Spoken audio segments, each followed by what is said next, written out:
Sir, जो जैसा कहा जा रहा है कि अपोजिशन पार्टीज की ओर से कि जो एनसी और ये कांग्रेस है जो सत्ता में थी JNK में, तो इन्होंने बैकडोर एंट्रीज की हैं, जेब में नौकरियां दी हैं। सर, इसके बारे में क्या बताना चाहें? जितने भी कांग्रेस और नेशनल कॉन्फ्रेंस सरकारें आई हैं, उन्होंने हम इस इलाके को बेशुमार रोजगार दिया है, इसमें कोई शक नहीं। इस बुकलाट में क्या कहेंगे बीजेपी वाले, जिनसे एक आदमी भी रोजगार नहीं दे पाए, एक आदमी को भी। तो इन्होंने ये आगे पीछे की बातें ही करनी है। लिहाजा मैं कहूँगा कि आज जो आपके ये जीवन लाल जी लल्हाल साहब हैं, उस वक्त मेरे ज़माने में 6 साल में तकरीबन 1300 के करीब हमने यहाँ के बच्चों को, यहाँ के नौजवानों को रोजी रोटी, पहले तो अल्लाह देना वाला, लेकिन जरिया बना था मेरे जरिए। इसी तरीके से जीवन लाल जी लल्हाल साहब जो है, देखिए वो कहते हैं सांप के बच्चे को जितना दूध पिलाएं वो डसता है एक दिन। ये जो मेरे हाथ से बना है नायब तहसीलदार, ये हकीकत है। इसका भाई जो था उस मोबाइल मजिस्ट्रेट था ट्रैफिक का, तो वहाँ मेरे ही घर में, वहाँ कोठी में रहा करता था श्रीनगर में।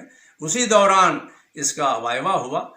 तो यहाँ 2 लड़के आए थे नायब तहसीलदारी ST में, एक मदन जी थे और मदन के 8 नंबर इससे बड़े ज़्यादा थे।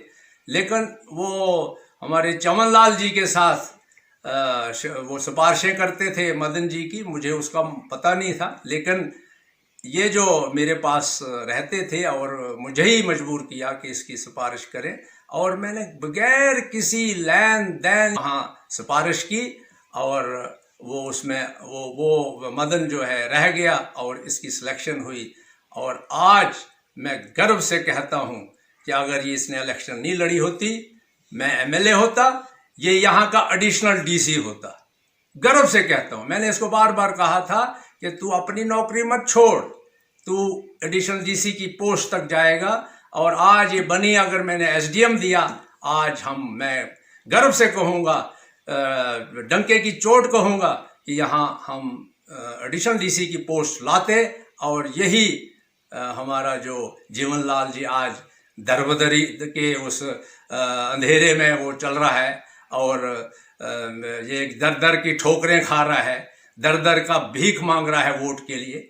आज यहाँ का मजिस्ट्रेट होता और लोगों की भलाई होती, और मैं MLA होता, तो यहाँ की ये जो सड़कें जो कछुए की चाल चली हैं, यहाँ की जो डेवलपमेंट जो है, यहाँ बनी का जो इर्द गिर्द का टूरिज्म का जो हमने यहाँ एक नक्शा बनाया था इसको डेवलप करने का, आज वो उसी तरह है। ये यहाँ का पेरिस होता। लेकिन बदकिस्मती मेरे भाइयों, यहाँ के बनी के लोगों, मुझे आपने सिर्फ जात पात पे बांट के मुझे हरवाते रहे, और ऐसे ऐसे लोगों को आगे लाया जो दावा करते हैं लोगों के वोट से, वोट मांगने पर जाते हैं। तो वो वहाँ से क्या मिलेगा? नहीं मिलेगा, कुछ नहीं मिलेगा।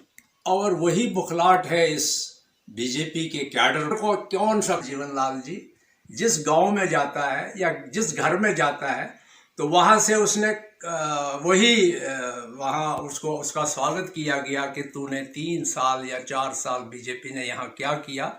यहाँ तो हमें राशन तक भी नहीं है। बाकी छोड़िए, बाकी जो बड़ी बड़ी बातें करते हैं विकास की, वो छोड़िए। यहाँ राशन नहीं मिल रहा है लोगों को। ये हालत है इन 4-5 सालों में जो हुई है दुर्दशा हमारे इन इलाकों की। लिहाजा मैं ये चाहता हूँ कि ये जो जाती इसमें मदाखलत जो की है आपने, ये इसका खामियाजा आप ज़रूर भुगतेंगे। उसके लिए हम कानूनी इसका वो ज़रिया एक अपनाएंगे और उसके खिलाफ आप कानूनी कार्रवाई करेंगे। इसमें कानून जो भी मुनासिब होगा उसकी खामियाजा भुगतना पड़ेगा। लिहाजा एक और भी मैं बात करूँगा। देखिए किस खानदान को ये लक्षण लगा रहा है।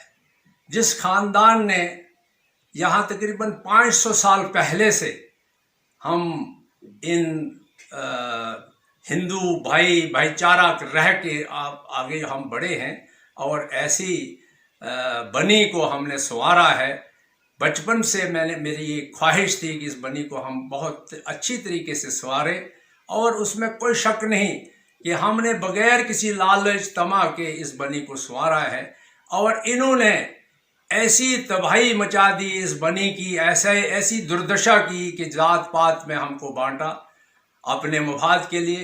वोटों की खातर इन्होंने हर हरबा इस्तेमाल किया हमारे खिलाफ। तो आज मैं कहता हूं कि मेरे बेटे के खिलाफ भी ये हरबा इस्तेमाल हो रहा है। तो लिहाजा मैं उनको आज वार्निंग देता हूं कि बाज आइए आप लोग। मैं जिस तरह आप एक भक्ति का एक दर्स देते हो लोगों को, मेरे ख्याल में मैं उससे भी 2 कदम आगे हूँगा। और मैं इस भारत के लिए, मैं यहाँ हिंदुस्तान के लिए एक सबूत देता हूँ अपने आप का कि हम भारतीय हैं। और इस देश में हमारे जो परिजन है, जो हमारे बुजुर्ग थे, वो यहाँ उन्होंने इसका इंतखाब किया और इस देश में रहे। और हम आगे, हमारी पूरा परिवार, हमारा सिलसिला जो है चला। ये मैं बड़ा हैरान हूँ कि ये किस तरीके से बातें कर रहे हैं, लोगों को गुमराह कर रहे हैं। पहले तो आप ये कहिए कि जब पीडीपी के साथ आपने यहाँ सरकार बनाई और वही महबूबा जी को आपने चीफ मिनिस्टर बनाया, और आज वो उसको कहते हैं ये देशद्रोही है। 3-4 साल तक वो देशद्रोही नहीं थी, तो आज वो देशद्रोही बनी। इसी तरीके से नेशनल कॉन्फ्रेंस को देशद्रोही कहते हैं।